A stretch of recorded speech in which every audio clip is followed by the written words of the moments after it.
প্রিয় নবী সাল্লাল্লাহু আলাইহি সাহাবায়ে কেরাম তারা হচ্ছেন এই উম্মতের মধ্যে প্রথম শ্রেণীর উম্মাহ। এই জন্য আল্লাহর হাবিব পাক সাল্লাল্লাহু বুখারী শরীফ, মুসলিম শরীফ সহ বিভিন্ন হাদিসের কিতাবের মধ্যে রয়েছে, তিনি বলেছেন খায়রুল কুরুনি কারনি সুম্মা আল্লাযীনা ইয়ালুনাহুম সুম্মা আল্লাযীনা ইয়ালুনাহুম সুম্মা আল্লাযীনা ইয়ালুনাহুম সুম্মা আল্লাযীনা ইয়ালুনাহুম আও কামা ক্বালা আলাইহিস সালাতু ওয়াস সালাম। ইরশাদ হচ্ছে, পৃথিবীর মুসলমান মানুষ শোনো যে সর্বোত্তম যুগ হচ্ছে আমার যুগ, অর্থাৎ আমি নবী মুস্তাফা সাল্লাল্লাহু আলাইহি যেই যুগে আছি এই যুগটি হচ্ছে সর্বোত্তম যুগ। আল্লাহর হাবিবের যুগ বলতে সাহাবায়ে কেরামদের যুগকে বোঝানো হয়েছে, কারণ আল্লাহর হাবিব পাক সাল্লাল্লাহু আলাইহি যুগেই সাহাবায়ে কেরাম বেঁচে ছিলেন। তারপরে দ্বিতীয় যুগ হচ্ছে সাহাবায়ে তাবেঈদের যুগ, তারপরে উত্তম যুগ হচ্ছে তাবেঈনদের যুগ। হাদিসের কিতাবগুলোর মধ্যে এই তিনটা, কিন্তু মুসলিম শরীফের হাদিসের মধ্যে চারটা স্তরের কথা বলা হয়েছে। সেখানে সুম্মাল্লাযীনা ইয়ালুনাহুম শব্দ বাক্যটাকে আরেকবার বাড়িয়ে বলা হয়েছে বিশুদ্ধ সূত্রে। ইমাম মুসলিম রহমতুল্লাহ আলাইহি সহিহ মুসলিমের মধ্যে বর্ণনা করেছেন সুম্মাল্লাযীনা ইয়ালুনাহুম। তাবেঈদের পরের যেই স্তরটা, ওই যুগটা, এটাও হচ্ছে সর্বশ্রেষ্ঠ যুগ। তো এই উম্মতের মধ্যে প্রথম চার যুগকে প্রিয় নবী সাল্লাল্লাহু আলাইহি সর্বশ্রেষ্ঠ যুগ বলেছেন। আর ওই চার যুগের মধ্যে সবার প্রথমে যেই যুগটি, সেটাই হচ্ছে নবী মুস্তাফার সাহাবায়ে কেরামদের যুগ। সুবহানাল্লাহ। এই জন্যই ওই যুগের মানুষগুলো মধ্যে হযরতে সাইয়্যিদুনা আবু বকর এসেছে। এই জন্যে ওই শ্রেণীর ওই যুগের মানুষগুলোর মধ্যে হযরতে সাইয়্যিদুনা ওমর ফারুক এসেছে, হযরতে সাইয়্যিদুনা ওসমান যিন্নুরাইন এসেছে, হযরতে সাইয়্যিদুনা আলী কাররামাল্লাহু ওয়াজহু রাদিয়াল্লাহু তাআলা আনহু এসেছে। সাহাবায়ে কেরাম, আশারায়ে মুবাশশারা, আহলে বাইতে রাসূল সাল্লাল্লাহু আলাইহি ওয়াসাল্লাম, ইমাম হাসান হুসাইন রাদিয়াল্লাহু তাআলা আনহুমা এসেছে, ফাতেমাতুজ জাহরা রাদিয়াল্লাহু তাআলা আনহা এসেছে, আম্মাজান খাদিজাতুল কুবরা রাদিয়াল্লাহু তাআলা আনহা এসেছে, আম্মাজান আয়েশা সিদ্দিকা রাদিয়াল্লাহু তাআলা আনহা এসেছে। ওই যুগের মধ্যে আল্লাহ রাব্বুল আলামিন এমন মানুষগুলোকে পাঠিয়েছেন যারা মুহূর্তের মধ্যেই রহমাতুল লিল আলামিনের জন্য, ইসলামকে রক্ষার জন্য, পবিত্র কোরআনকে রক্ষার জন্য তাদের প্রাণ দিতে দ্বিধাবোধ করে নাই। সুবহানাল্লাহ। এই জন্যে আল্লাহ তাদেরকে ওই সময় পাঠিয়েছেন। হযরতে তলহা রাদিয়াল্লাহু তাআলা আনহু, উহুদ যুদ্ধ হচ্ছে, উহুদ যুদ্ধে প্রচণ্ড আক্রমণ। আল্লাহর হাবিব পাক সাল্লাল্লাহু আলাইহি ওয়াসাল্লাম হযরত আব্দুল্লাহ বিন জুবাইর রাদিয়াল্লাহু তাআলা, হযরত জুবাইর রাদিয়াল্লাহু তাআলা আনহুর নেতৃত্বে তিনি উহুদ পাহাড়ের যে গিরিপথ, সেই গিরিপথের মধ্যে জুবাইর রাদিয়াল্লাহু তাআলার নেতৃত্বে 50 জন তীরন্দাজ বাহিনীকে তিনি নিযুক্ত করে দিয়েছেন। তোমরা যদি দেখো মুসলমানদের বিজয় হয়েছে, কাফেরদের পরাজয় হয়েছে, মুসলমান এখন গনিমত গ্রহণ করছে, মুসলমান বিজয়ের উল্লাস করছে, তোমরা যাই দেখবে তোমাদের জন্য ওসিয়ত নসিহত হচ্ছে তোমরা কখনো এই গিরিপথকে ছেড়ে যাবে না, তোমরা এই গিরিপথ সবসময় ধরে রাখবে, তোমরা কোথাও যাবে না। যখন তীরন্দাজ বাহিনী দেখলো মুসলমানদের জয় হয়েছে, কাফেররা পরাজিত হয়েছে, তখনও খালিদ বিন ওয়ালিদ রাদিয়াল্লাহু তাআলা আনহু তিনি ইসলাম ধর্ম গ্রহণ করেন নাই, যাকে আল্লাহ রাব্বুল আলামিন আকাশ থেকে, আসমান থেকে সাইফুল্লাহ উপাধি দিয়েছেন, যাকে বলা হতো সাইফুন মিন সুয়ুফিল্লাহ, যিনি আল্লাহ রাব্বুল আলামিনের তলোয়ার, আল্লাহর সাইফ যাকে বলা হতো, তিনি তখন ইসলাম ধর্ম গ্রহণ করেন নাই। খালিদ বিন ওয়ালিদ রাদিয়াল্লাহু তাআলা সহ যারা ছিল সকলেই কেউ আপনার উহুদ যুদ্ধে, উহুদ ময়দানে নিহত হয়েছে, আবার অন্যরা পালায়ন করেছে। খালিদ বিন ওয়ালিদ রাদিয়াল্লাহু তাআলা তিনি কুফুরের যুগেও যখন কাফের অবস্থায় ছিলেন, তখনও তিনি অনেক বড় সৈনিক ছিলেন, অনেক সাহসী ছিলেন, অনেক বড় যোদ্ধা ছিলেন। জুবাইর রাদিয়াল্লাহু তাআলা আনহুর অধীনে যে তীরন্দাজ বাহিনী ছিল, তারা যখন দেখল যে মুসলমানদের জয় হয়েছে, মুসলমান বিজয় লাভ করেছেন, আর কাফেররা আপনার যুদ্ধের ময়দান থেকে পালায়ন করে, যুদ্ধের ময়দান এখন খালি, এখন তারা বলল আমাদের তো আর এখানে দাঁড়িয়ে থাকা দরকার নাই, সুতরাং আমরাও এখন যুদ্ধের ময়দানে চলে যাই, গনিমতের মাল সংগ্রহ করি সকলের সাথে। জুবাইর রাদিয়াল্লাহু তাআলা তাদেরকে বারবার বললেন, তোমাদের কি মনে নাই প্রিয় নবী সাল্লাল্লাহু আলাইহি ওয়াসাল্লাম কি বলেছেন? তিনি বলেছেন, যদিও তোমরা আমাদেরকে দেখবে আমরা জয়লাভ করেছি, আমাদের বিজয় হয়েছে, আমরা গনিমতের মাল সংগ্রহ করছি, তারপরও সাবধানে এই স্থান তোমরা ত্যাগ করবে না। কারণ তিনি জানেন শত্রুর জন্য একটা সুযোগ যথেষ্ট, একটা সুযোগ পেয়ে যুদ্ধের মোড় ঘুরে যেতে পারে, যারা জয়লাভ করেছেন তাদের পরাজয় চলে আসতে পারে। হযরত জুবাইর রাদিয়াল্লাহু তাআলা আনহু তাদেরকে বারবার বাধা দিলেন। ওনার অধীনে যারা ছিল, এই জন্য নেতার অনুসরণ করতে হয়। যিনি নেতা হবেন, যিনি নেতৃত্ব দিবেন, যেই জায়গায়ই হোক, যিনি নেতা হবেন তার অনুসরণ করতে হয়। এটা ইসলামের আদেশ, এটা কোরআনের আদেশ, সুন্নাহর আদেশ। জুবাইর রাদিয়াল্লাহু তাআলা আনহুর কথা তারা শুনে নাই, তারা না শুনে চলে আসছে, ওই জায়গা ত্যাগ করেছে। যখন তারা ওই জায়গা ত্যাগ করলো, জুবাইর রাদিয়াল্লাহু তাআলা আনহু সহ কয়েকজন শুধু ওই জায়গায় দাঁড়িয়ে আছেন। এখন খালিদ বিন ওয়ালিদ রাদিয়াল্লাহু তাআলা সহ পিছন থেকে সবাই দেখলো এই জায়গা খালি হয়ে গেছে। এখন তারা সেখান থেকে আপনার পিছন দিক থেকে পাল্টা তীর নিক্ষেপ করতে আরম্ভ করলো। পাল্টা আক্রমণ করে মুসলমানদের যেই জয় নিশ্চিত ছিল, সেই জয় এখন পরাজয়ের মধ্যে চলে আসছে। মুহূর্তের মধ্যে ৭০ জন মস্ত বড় বড় বড় সাহাবী শাহাদাত বরণ করে ফেললো। দুনিয়া থেকে তারা পর্দা করেছেন। রহমতুল্লিল আলমিনের মাথা মোবারকের মধ্যে আঘাত চলে আসলো, তীর চলে আসলো, মাথা মোবারক থেকে রক্ত বের হতে আরম্ভ করলো। দান্দান মোবারক রহমতুল্লিল আলমিন দান্দান মোবারক ভেঙে গেল, এখান থেকে রক্ত প্রবাহিত হতে আরম্ভ করলো। চতুর্দিক থেকে তীর আর আসতে আরম্ভ করলো। টার্গেট আল্লাহর হাবিব। ওনাকে যদি দুনিয়া থেকে এখন শহীদ করে দেওয়া যায় তাহলে ইসলাম মিটে যাবে, ইসলাম শেষ হয়ে যাবে। এখনও ইসলাম অঙ্কুরে আছে, ইসলাম এখনই শেষ হয়ে যাবে। রহমতুল্লিল আলমিনকে লক্ষ্য করে তারা আপনার শত শত তীর নিক্ষেপ করেছে। হজরতে তলহা রাদিয়াল্লাহু তাআলা আনহু তিনি ডাল হয়ে দাঁড়িয়ে গেছেন। তলহা রাদিয়াল্লাহু তাআলা আনহু তিনি কখনো আল্লাহর হাবিবের সামনে, কখনো ডানে, কখনো বামে, কখনো পিছনে, মুহূর্তের মধ্যে তিনি শুধু চারদিকে ঘুরছেন। যেদিক থেকে দেখছেন আল্লাহর হাবিবকে কেন্দ্র করে তীর আসতেছে, সাথে সাথে তিনি বুকটা পেতে দিচ্ছেন, পিঠ পেতে দিচ্ছেন, ওনার হাত পেতে দিচ্ছেন। যখন তলহা রাদিয়াল্লাহু তাআলা আনহু শাহাদাত বরণ করলেন, দেখা গেল ওনার শরীরের মধ্যে ১১৩টা তীর ওনার শরীরের মধ্যে রয়েছে। সুবহানাল্লাহ। এই ১১৩টা অথবা তার চেয়ে বেশি এই তীরগুলো সব নিক্ষেপ করা হয়েছিল রহমতুল্লিল আলমিনকে শহীদ করে দেওয়ার জন্য। কিন্তু তলহা রাদিয়াল্লাহু তাআলা আনহু তিনি দেন নাই, তিনি শহীদ হয়েছেন। তিনি চারদিকে ঘুরেছেন, যেদিক থেকে তীর আসছে আল্লাহর হাবিবের জন্য তিনি বুক পেতে দিয়েছেন, ওনার শরীর পেতে দিয়েছেন। ওই তীরগুলো সরকারে কায়নাতের গায়ে আসতে পারে নাই, তীরগুলো হযরত তলহা রাদিয়াল্লাহু তাআলার গায়ে চলে আসলো, তিনি শাহাদাত বরণ করেছেন। সুবহানাল্লাহ। আপনি এইরকম নজির পাবেন খুঁজে? এরকম নজির কি খুঁজে পাওয়া যাবে? নিজের জীবনকে একটা না, আপনি কয়টা গুলি আপনি আপনার শরীরে নেবেন, কয়টা আঘাত নেবেন? ১০০টার উপরে আঘাত, তীরের আঘাত তিনি নিয়েছেন। শুধু একটার জন্য আমার জীবন যেতে পারে। এটা শুধু তলহা রাদিয়াল্লাহু তাআলা একা না, সকল সাহাবায়ে কেরামদের একটাই ছিল, আমাদের জীবন যেতে পারে, জীবন শেষ হয়ে যেতে পারে, কোনো অসুবিধা নেই। তারপরও রহমতুল্লিল আলমিনের শরীরের একটা পশমের মধ্যে আঘাত লাগবে, এটা আমরা সাহাবীরা জীবিত থাকতে এটা আমরা হতে দিব না। সুবহানাল্লাহ। এই জন্য সাহাবায়ে কেরামরা, প্রত্যেক সাহাবায়ে কেরাম যখন আল্লাহর হাবিব ডাকতো, আল্লাহর হাবিব যখন তাদেরকে কোনো কাজের আদেশ করতো, যখন কথা বলতেন, তখন সাথে সাথে তারা বলতেন লাব্বাইকা ওয়া সাদাইকা ইয়া রাসূলুল্লাহ, ইয়া রাসূলুল্লাহ আমি গোলাম আপনার খেদমতে হাজির। শুধু আমি না, বরং ফিদাকা আবি ওয়া উম্মি, ইয়া রাসূলুল্লাহ আমি তো আপনার জন্য কোরবান হয়ে গেছি, সাথে সাথে আমার পিতামাতাও আপনার জন্য কোরবান হয়ে গেছে। এটা ছিল সাহাবায়ে কেরাম। নিজেকেও কোরবানি করেছেন আল্লাহর হাবিবের জন্য, শুধুমাত্র নিজেকে না, নিজের পিতামাতাকেও আল্লাহর হাবিবের জন্য কোরবানি করে দিয়েছেন। সুবহানাল্লাহ। হজরতে খাব্বাব রাদিয়াল্লাহু তাআলা আনহু এবং অন্যান্য সাহাবীদের ক্ষেত্রে জানা যায়, যখন ওনাদেরকে শহীদ করে দেওয়া হবে তখন কাফেররা ওনাদেরকে বলল যে আমাদের কাছে সুন্দর একটি প্রস্তাব আছে, এই প্রস্তাব যদি তুমি গ্রহণ করো তাহলে তোমাকে আমরা নাজাত দিব। সেই প্রস্তাবটি হচ্ছে যে তোমার পরিবর্তে, তোমাকে ছেড়ে দিব, তোমার পরিবর্তে তোমাদের নবী মুহাম্মদুর রাসূলুল্লাহ সাল্লাল্লাহু আলাইহি ওয়াসাল্লামকে আমরা শহীদ করব। রাজি আছো? কি বলেন, কোনো সাহাবী কি রাজি হবে? সাহাবী তো দূরের কথা, নবীর কোনো উম্মত কি রাজি হবে? যার অন্তরের মধ্যে বিন্দু পরিমাণ ঈমান আছে, রহমতুল্লিল আলমিনের প্রেম ভালোবাসা আছে, হুব্বে রাসূল আছে, তার জীবন যেতে পারে, তারপরেও তো সে রাজি হবে না, ঠিক কিনা বলেন? প্রমাণ দেখিয়েছে এই যুগে উম্মতরা, যেখানেই দুশমনে রাসূল আল্লাহর হাবিবের ব্যাপারে বিভিন্ন ধরনের বাজে শব্দ চয়ন করেছে, তারা সাথে সাথে ঝাঁপিয়ে পড়েছে। যদিও আইন তুলে নেওয়ার তাদের অধিকার নাই, আইন প্রয়োগ করবে প্রশাসন।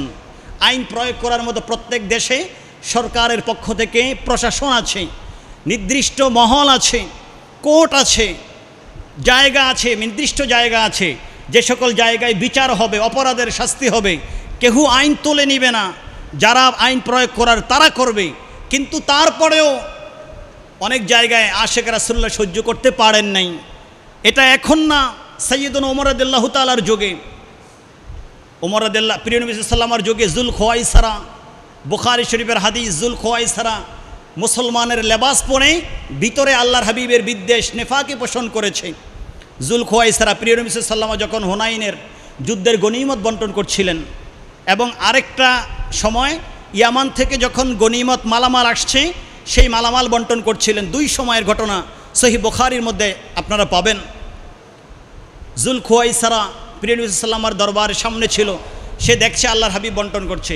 এক পর্যায়ে সে বলে ফেললো, ইদিল ইয়া মুহাম্মদ সাল্লাল্লাহু আলাইহি ওয়া ইন্নাকা লা তাদিল। সকলে বলুন নাউজুবিল্লাহ। যে সে বলল, দেখেন তার সম্বোধনের মধ্যে আদব নাই, তার সম্বোধনের মধ্যে আদব নাই। আরে নবী কি তোমার ছোট ভাই নাকি যে তুমি নাম ধরে ডাকবা? সে কি উনি কি তোমার ছাত্র নাকি তুমি নাম ধরে ডাকবা? আপনি দেখেন সে দাবি করে নবীর সাহাবী, অথচ সে সাহাবী না, সে মুনাফিক ছিল।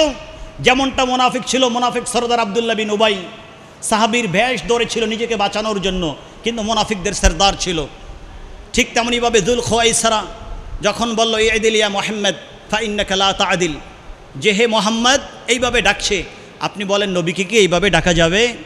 এইভাবে ডাকা যাবে নবীকে? আল্লাহ কি আল্লাহর হাবিবকে কখনো কোরআনে কারিমের মধ্যে ইয়া মোহাম্মদ বলে ডেকেছেন? দেখাতে পারবেন? ডাকে নাই, দেখাতে তো পারবেন না, কারণ তো ডাকে নাই। আল্লাহ আল্লাহর হাবিবকে ডেকেছেন ইয়া আইয়ুহাল মুজাম্মিল বলে, কত আদরের ডাক দিয়েছেন। ইয়া আইয়ুহাল মুদ্দাথির বলে ডাক দিয়েছেন, ইয়া আইয়ুহান নবিয়্যু বলে ডাক দিয়েছেন, ইয়া আইয়ুহার রাসূল বলে ডাক দিয়েছেন, ইয়াসিন বলে আহ্বান করেছেন, তহা বলে আহ্বান করেছেন, কত সুন্দরভাবে আহ্বান করেছেন। কিন্তু এক জায়গায় অত ইয়া মুহাম্মদ বলে আহ্বান করেন নাই। তো আল্লাহ আদব শিক্ষা দেওয়ার জন্য হাবিবকে নাম ধরে ডাক দেন নাই। তুমি কোথায় থেকে এই ডাক পাইলা? সাহাবায়ে কেরাম তো আল্লাহর হাবিবকে ইয়া রাসূলুল্লাহ ইয়া হাবিব আল্লাহ ছাড়া ডাক দেন নাই। এই ডাক তুমি কোথায় থেকে পাইলা? অবশ্যই তোমার অন্তরের মধ্যে কোরআন নাই, সুন্নাহ নাই, সাহাবায়ে কেরাম আহলে বাইতের আদর্শ নাই, যার কারণে তুমি নবীকে নাম ধরে ডাকছো। ঠিক কিনা বলেন? এজন্য তারা ডাকছে। সে বলছে ইয়া মুহাম্মদ ইদিল, হে মোহাম্মদ সাল্লাল্লাহু আলাইহি ওয়াসাল্লাম তুমি ইনসাফ প্রতিষ্ঠা করো। আল্লাহ, একজন সে সাহাবী নাম দিচ্ছে আর সে মনে করছে আমি নবীর থেকে বেশি বুঝে গেছি, আমার নবী ঠিক করছে না, উনি যে বন্টন করছে ওনার বন্টনটা ঠিক হয় নাই, নাউজুবিল্লাহ। এই জন্য সে নবীকে নসিহত করছে যে আপনি ঠিকমতো বন্টন করেন, নাউজুবিল্লাহ নাউজুবিল্লাহ। আল্লাহর হাবিব কি বললেন জানেন? ওয়াইহাক, ধ্বংস হয়ে যাক, তোর মতো উম্মতের আমার দরকার নাই। ঠিক কিনা বলেন? যেই উম্মত নবীর সাথে আদব দেখাতে পারে না, ওই উম্মতের কি দরকার আছে? এই জন্য কিয়ামতের ময়দানে সহিহ বুখারীর হাদিস, যখন একদল উম্মত হাউজে কাউসারের পানি পান করতে যাবে, ফেরেশতারা বলবেন সোহকান সোহকান, আল্লাহর হাবিবও বলবেন সোহকান সোহকান, তোমরা চলে যাও।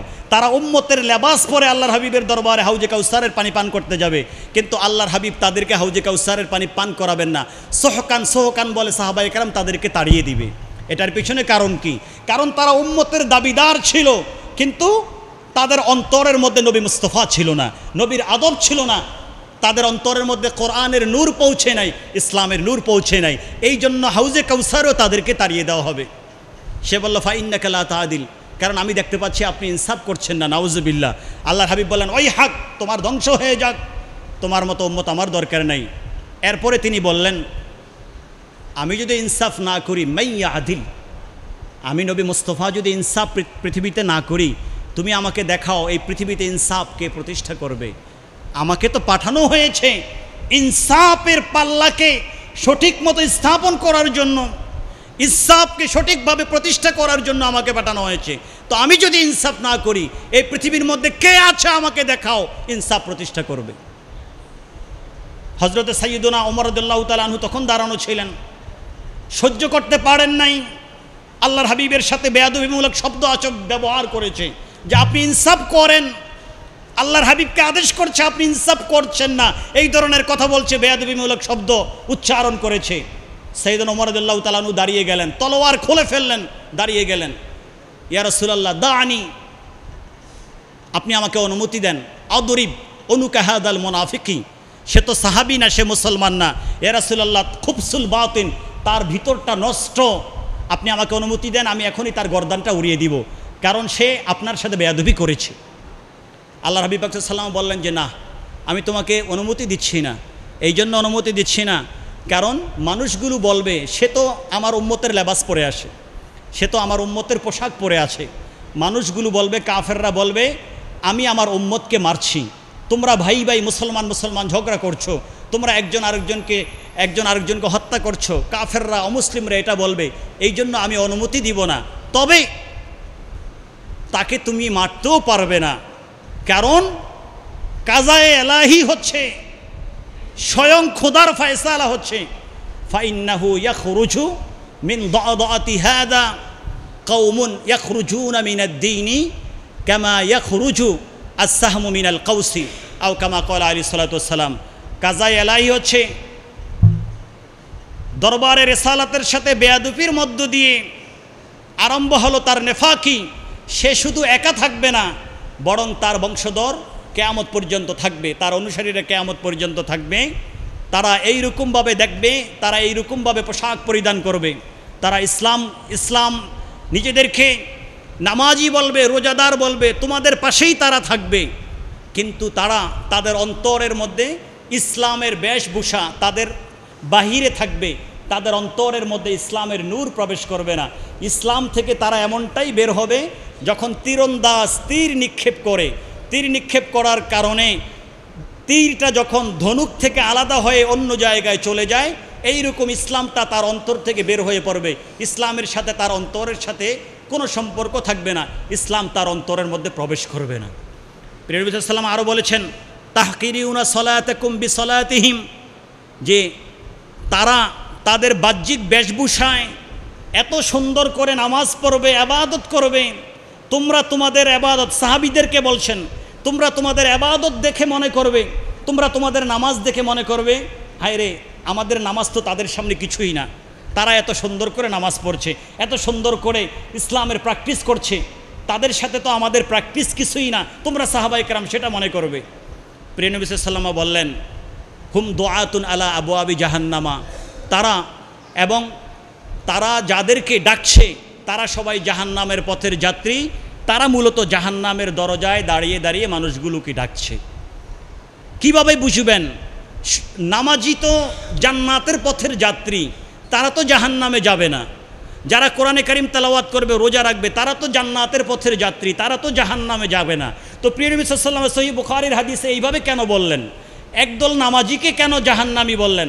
আবার কোরআনে কারিমের মধ্যে 30তম পারায় কেন আল্লাহ বললেন ফাওয়াইলুল লিল মুসাল্লিন, অভিশাপ তাদের জন্য যারা নামাজি।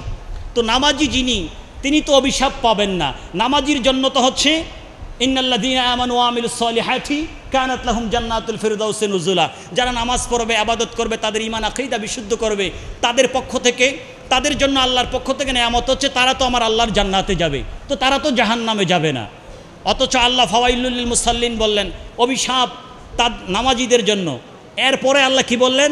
আল্লাযীনা হুম আন সলাতিহিম সাহুন, সব নামাজি না, যারা নামাজটা পড়ে মাত্র প্র্যাকটিস, মানুষকে দেখানোর জন্য, মানুষ আমাকে নামাজি বলবে, দান সদকা করে মানুষকে দেখানোর জন্য, মানুষ আমাকে দানশীল বলবে, এভাবে রিয়া অহংকার নিয়ে যারা ইবাদতগুলো করে, ইবাদতের নূর, নামাজের নূর তাদের সিনার ভিতরে অন্তরের মধ্যে যায় না, আল্লাহ ওই সকল নামাজিদেরকে অভিশাপ দিয়েছেন।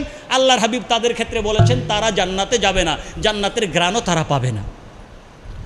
এই জন্য কোরআনে কারিমে যখন আয়াত নাজিল হলো ইন্না সলাতা তানহা আনিল ফাহশাই ওয়াল মুনকার, যে নামাজ মানুষকে পাপ কাজ থেকে, খারাপ কাজ থেকে নামাজ মানুষকে দূরে রাখে, সাহাবায়ে কেরাম আল্লাহর হাবিবের দরবার আরজ করলেন, ইয়া রাসূলুল্লাহ, আমরা একদল নামাজি দেখি যে তারা নামাজ পড়ে আবার খারাপ কাজও করে, অথচ কোরআন বলেছে নামাজ মানুষকে খারাপ কাজ থেকে দূরে রাখে। তখন আল্লাহর হাবিব সাথে সাথে বলে দিলেন, লা সলাতা লাহু, তার নামাজ শুধু প্র্যাকটিস, তার নামাজের নূর তার অন্তরের মধ্যে পৌঁছে নাই, এই জন্য তার নামাজ তাকে পাপ কাজ থেকে দূরে রাখতে পারে না। বুঝতে পারছেন? এখনও যাদেরকে দেখা যায় মসজিদে প্রথম কাতারে নামাজ পড়ছে বা জমাতে নামাজ পড়ছে, অবশ্যই পড়তে হবে, মুসলমান পুরুষের দায়িত্ব, কিন্তু যখন দেখবেন মসজিদ থেকে বের হওয়ার পরে আবার গালিগালাজ আরম্ভ করছে, মিথ্যা কথা বলছে, সুদ ঘুষের কারবার করছে, 2 নম্বরই যত কাজ আছে, নেশা থেকে আরম্ভ করে সব কিছুর সাথে সম্পৃক্ত হচ্ছে, আপনি মনে রাখবেন তার মসজিদে আসাটা ছিল এটা মাত্র লেভেল, তার মসজিদে আসা ছিল এটা পোশাক, এই পোশাকের ভিতরে, পোশাকের নিচে সে মাদকের ব্যবসা করে, পোশাকের ভিতরে সে নেশার সাথে সম্পৃক্ত, পোশাকের ভিতরে সে অন্যায় কাজ করে, তো এই পোশাকটা পরেছে কেন? তাকে যেন কেউ ধরতে না পারে। সে মানুষের চোখে ফাঁকি দিচ্ছে, কিন্তু আল্লাহর চোখে কি সে ফাঁকি দিতে পারবে? সম্ভব না। এজন্য আমাদেরকে সজাগ থাকতে হবে। মুসল্লিয়ানে কেরাম, আমরা যে আলোচনায় ছিলাম, আমরা আলোচনা শেষ করতে যাচ্ছি। আল্লাহর হাবিবের সাহাবাই কেরাম, আল্লাহর হাবিবের জন্য, কোরআনে কারীমের জন্য, ইসলামের জন্য, আল্লাহর জন্য, এই দ্বীনের জন্য মুহূর্তের মধ্যে তারা তাদের জীবন দেওয়ার জন্য প্রস্তুত ছিলেন। এই জন্য তারা সাহাবী হয়েছে। আর এই জন্যই তাদের ক্ষেত্রে আল্লাহর হাবিব বলেছেন, লান তামুসা আন-নারু মান রাআনি আও রাআ মান রাআনি। শুনো, আমার যারা সাহাবী, তাদের ন্যূনতম ফজিলত হচ্ছে আমাকে যারা ঈমানের চোখে দেখেছে এবং ঈমানের উপরে যারা ইন্তেকাল করেছে, তাদেরকে কখনো দুজকের আগুন স্পর্শ করবে না। সুবহানাল্লাহ। কাদের কথা বলা হয়েছে? নবী মুস্তাফার সাহাবায়ে কেরামদের কথা। তাদেরকে কখনো দুজকের আগুন স্পর্শ করবে না। মান রাআনি, এই হাদিসকে সামনে রেখে একদল মুহাদ্দিসিনে কেরাম এটার ব্যাখ্যাকে আরও বড় করে দিলেন। তারা বললেন, আল্লাহর হাবিবকে যারা জীবদ্দশায় দেখেছে তাদেরকে যেভাবে জাহান্নামের আগুন স্পর্শ করবে না, ঠিক ঈমানের চোখে যারা আল্লাহর হাবিবকে স্বপ্নযোগে দেখবে তাদের জন্য এই সুসংবাদ, তাদেরকেও কখনো জাহান্নামের আগুন স্পর্শ করতে পারবে না। সুবহানাল্লাহ। আল্লাহর হাবিব পাক সাল্লামাকে স্বপ্নযোগে দেখা যায় কি যায় না? বুখারী শরীফ সহ অসংখ্য অগণিত হাদিসের কিতাবের মধ্যে আছে, আল্লাহর হাবিব বলেছেন, শোনো, মান রাআনি ফিল মানামি ফাসায়ারানি ফাইন্না শাইতানা লা ইয়াতামাসসালু বি। শোনো আমার উম্মত, যারা আমাকে স্বপ্নযোগে দেখবে, যাদের স্বপ্নে এসে আমি যাদেরকে আমার দিদার দিব, মনে রাখবে সত্যিকারভাবে সে আমাকেই দেখলো। কারণ আল্লাহ শয়তানকে ক্ষমতা দিয়েছে সকল আকৃতি ধারণ করার জন্য। শুধুমাত্র শয়তানকে আল্লাহ ক্ষমতা দেন নাই আমার আকৃতি ধারণ করতে। শয়তান শত চেষ্টা করেও কখনো আমার আকৃতি ধারণ করতে পারবে না। এই জন্য যারা আমাকে স্বপ্নযোগে দেখবে, যদি তোমার মনে হয় যারা স্বপ্নে দেখবে তাদের কাছে কিন্তু স্বপ্নের মধ্যে আপনি যখন কাউকে স্বপ্নে দেখবেন, আপনি কি বুঝবেন না আপনি ওই ব্যক্তিকে দেখছেন? আর তিনি যদি নবী মুস্তাফা হন, তাহলে তো আপনার কাছে পূর্ণিমার চাঁদের মতো ক্লিয়ার থাকবে, আমি আর কাউকে দেখছি না, আমি আমার স্বপ্নে আজকে যাকে দেখেছি তিনি হচ্ছেন মদিনার কামলেওয়ালা নবী, সরকারে কায়নাত, ফখরে মওজুদাত, হায়াতুন নবী, নূর নবী, জিন্দা নবী, হাবিবে মুহাম্মদুর রাসূলুল্লাহ সাল্লাল্লাহু আলাইহি ওয়াসাল্লাম। এই জন্য আপনার জন্য বেশারা হচ্ছে, মুহাদ্দিসিনে কেরাম এই হাদিসের ব্যাখ্যা করছেন, যেভাবে সাহাবায়ে কেরাম আল্লাহর হাবিবকে ঈমানের চোখে বাহ্যিক হায়াতে দেখেছেন, সাহাবিয়তের মাকামের কারণে তাদেরকে দোজখের আগুন স্পর্শ করবে না, ঠিক আল্লাহ রাব্বুল আলামিন যারা আল্লাহর হাবিবকে স্বপ্নযোগে দেখবেন, আল্লাহ তাদেরকেও এই নেয়ামত দানে ধন্য করবেন, যেমনটি তবরানী শরীফের হাদিসে ইমাম তবরানী রহমতুল্লাহ আলাইহি তিনি উল্লেখ করেছেন। বন্ধুরা আমার, মুসল্লিয়ানে কেরাম, যে আলোচনার মাধ্যমে আমি আমার আলোচনাকে শেষ করছি, যে কথার মাধ্যমে, যেটা হচ্ছে সাহাবায়ে কেরামদের অসংখ্য অগণিত মর্যাদা রয়েছে, আমাদের উপরে ওনাদের অনেক হক আছে। তার মধ্যে একটা হক হচ্ছে যেমন তাদের অনুসরণ করা, ঠিক তাদের সমালোচনা না করা। তাদের সমালোচনা, সাহাবায়ে কেরাম মানুষ ছিলেন, ওনারা কি ফেরেশতা ছিলেন? না, আল্লাহ ওনাদেরকে মানুষ হিসেবে পাঠিয়েছেন, কিন্তু ওনারা হচ্ছেন প্রথম সারির মানুষ। সুতরাং আমি আবদুল্লাহর সাথে ওনাকে যদি আপনি তুলনা করতে যান, আপনি ধ্বংস হয়ে যাবেন। ওনারা প্রথম শ্রেণীর মানুষ, যাদের ক্ষেত্রে আল্লাহর হাবিব জান্নাতি বলেছেন, রাদিয়াল্লাহু আনহুম ওয়া রাদওয়ান, আল্লাহ বলেছেন, আল্লাহ তাদের প্রতি খুশি হয়ে গেছেন, তারা আল্লাহর প্রতি খুশি। কিন্তু আমার আপনার ক্ষেত্রে কি কোরআনে এটা বলা হয়েছে নাকি? তাদের সাথে তুলনা হবে না। এই জন্য মানুষ হিসাবে তারা যেই গুণাগুলি করেছেন, তাদের মধ্য থেকে যেই ভুলগুলো আসছে, এই ভুলগুলো আল্লাহ ক্ষমা করে দিয়েছেন। আপনি সেটাকে সামনে রেখে ইতিহাস পড়ে আপনি তাদের সমালোচনা করবেন, এটা আপনি পারবেন না। বুঝতে পারছেন? এই জন্য আল্লাহ রাব্বি বলেছেন সহিহ বুখারীর হাদিস, ইদা যুকিরা আসহাবি ফামসিকু। শুনো, আমার কোনো সাহাবীর আলোচনা করতে করতে তুমি যদি তোমার সামনে যদি কোনো একটা নেগেটিভ পয়েন্ট চলে আসে আমার সাহাবীর জীবন থেকে, সাবধান, তোমার জিহ্বাকে তখনই এভাবে আঁকড়িয়ে ধরবে, ফামসিকু, সাবধান, আর তোমার জিহ্বা যেন সামনে না চলে, কারণ আমার কোনো সাহাবীর সমালোচনা করা যাবে। আল্লাহর হাবিব মিম্বরের মধ্যে স্পষ্টভাবে দাঁড়িয়ে বলেছেন, আল্লাহ আল্লাহ ফি আসহাবি, আল্লাহ আল্লাহ ফি আসহাবি, আল্লাহ আল্লাহ ফি আসহাবি, লা তাত্তাখিদুহুম গারাদাম মিন বাদি, ফামান আহাব্বাহুম ফাবিহুব্বি আহাব্বাহুম ওয়া মান আবগাদাহুম ফাবিবুগদি আবগাদাহুম। আল্লাহর হাবিব স্পষ্ট বলেছেন মিম্বরের মধ্যে দাঁড়িয়ে 3 বার, আমি তোমাদেরকে, আমার উম্মত শোনো, আমার সাহাবীদের ব্যাপারে তোমাদেরকে সাবধান করছি, আমার সাহাবীদের ব্যাপারে তোমাদেরকে সাবধান করছি, আমার সাহাবীদের ব্যাপারে আমি তোমাদেরকে সাবধান করছি। কয়বার বলেছেন আল্লাহর হাবিব? 3 বার বলেছেন। 3 বার বলে তারপরে তিনি বলেছেন, সাবধান, কখনোই তাদেরকে সমালোচনার পাত্র মনে করবে না। সাহাবীদেরকে সমালোচনার পাত্র মনে কখনোই করা যাবে না, এটা সরকার বলেছে। এই জন্য ওলামায়ে আহলে সুন্নাহ ওয়াল জামাআহ ফতোয়া দিয়েছেন, যে ব্যক্তি কোনো সাহাবীর সমালোচনাকে জায়েজ মনে করে সে মুসলমান হতে পারে না, ফাহুয়া জিন্দিক, সে ইসলাম থেকে বের হয়ে গেছে। আহলে সুন্নাত ওয়াল জামাতের সব ওলামায়ে কেরাম মিলে ফতোয়া দিয়েছেন, কারণ আল্লাহর হাবিব স্পষ্ট নিষেধ করেছেন। তাদেরকে ভালোবাসা মানি আমি নবীকে ভালোবাসা, তাদেরকে ভালো না বাসা, তাদের প্রতি বিদ্বেষ পোষণ করা মানি আমি নবীর প্রতি বিদ্বেষ পোষণ করা। তো আমার প্রতি যদি বিদ্বেষ পোষণ করা হয় তাহলে তার স্থান জাহান্নামে যাবে। এই জন্য সাহাবায়ে কেরামদেরকে ভালোবাসতে হবে, তাদের আদর্শ অনুকরণ করতে হবে এবং তাদের আলোচনা মানুষের সামনে, সন্তানদের সামনে পেশ করতে হবে। আমরা প্রায় জুমার মধ্যে প্রসঙ্গ আসলেই এটা বলে থাকি গার্জিয়ানদের জন্য যে আপনার কোনো এক জায়গায় মালয়েশিয়া অথবা ইন্দোনেশিয়াতে আপনার পরিদর্শক আসছেন স্কুলের মধ্যে পরিদর্শন করতে। পরিদর্শক জিজ্ঞেস করছেন শিক্ষার্থীদেরকে, বাবা তুমি কি হতে চাও? শিক্ষার্থীরা বলল আমি ডাক্তার হতে চাই, ইঞ্জিনিয়ার হতে চাই, যে যেটা হওয়ার সে বলল। একজন বলল যে স্যার আমি সাহাবী হতে চাই। এখন তিনি অবাক হয়ে গেলেন যে এত বছর পরে তুমি সাহাবী হতে চাও, আর তুমি ছোট্ট মানুষ, নবীর সাহাবী তো হওয়া সম্ভব না, আর তুমি কিভাবে এটা বললা? কোন জায়গা থেকে এই আগ্রহ তোমার মধ্যে সৃষ্টি হয়েছে তুমি সাহাবী হতে চাও? তখন ওই ছোট্ট সেই শিশুটি বলল, শিক্ষার্থী বলল যে স্যার প্রতিদিন ঘুমানোর আগে আমার মা আমাকে এক একজন সাহাবীর সুন্দর সুন্দর এক একটি কাহিনী করে আমাকে শোনায়। আমার মা যখন আমাকে নিয়ে ঘুমিয়ে যায় সাহাবায়ে কেরামদের সুন্দর আদর্শ আমাকে প্রতিদিন শোনায়। আমি শুনতে শুনতে আমার কাছে মনে হলো যদি পৃথিবীতে মানুষ হতে হয় তাহলে সাহাবীর মতো মানুষ হতে হবে। একজন সাহাবী পৃথিবীতে সর্বশ্রেষ্ঠ মানুষ হতে পারে। একজন সাহাবী সত্যবাদিতার সর্বোচ্চ পর্যায়ে থাকতে পারে, আমানতদারিতার সর্বোচ্চ পর্যায়ে থাকতে পারে। যিনি সাহাবী তিনি কখনো মিথ্যা কথা বলতে পারে না। যিনি সাহাবী সুদ ঘুষের কারবার করতে পারে না, আরেকজনকে কষ্ট দিতে পারে না, অন্যায়ভাবে ও মুসলিম হোক অমুসলিম হোক আরেকজনকে আঘাত করতে পারে না, মারতে পারে না। সাহাবীদের আদর্শ শ্রেষ্ঠ আদর্শ।